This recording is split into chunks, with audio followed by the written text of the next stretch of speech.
Kentucky Governor Andy Beshear echoed the concerns of the other governors as well. He says the Commonwealth has the capacity but is missing supplies. That limits, he says, how many tests can actually be done.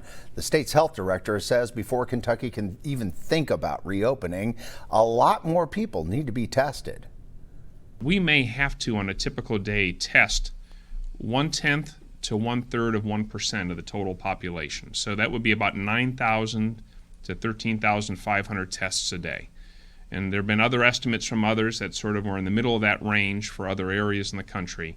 I don't think any of us really know what the right answer is, but using that as a starting point, as an educated inference, that would mean we would, in 4 days, exceed the total number of tests we think have already been done in Kentucky over the last about 6 weeks.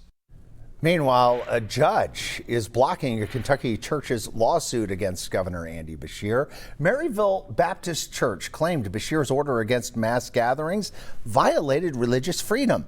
The church held Easter services, and those who attended came back to their cars to find notices that they need to be self-quarantined for 2 weeks. A judge denied the church's request for a restraining order, saying the order does not single out religious services. At this church, there is a drive-up option, and there is a virtual option.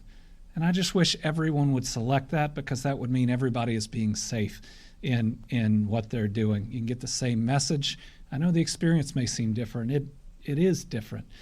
But this is the way that we can make sure that we use the wisdom that God has granted us, that we continue to be able to worship together, and no one is harmed in the process.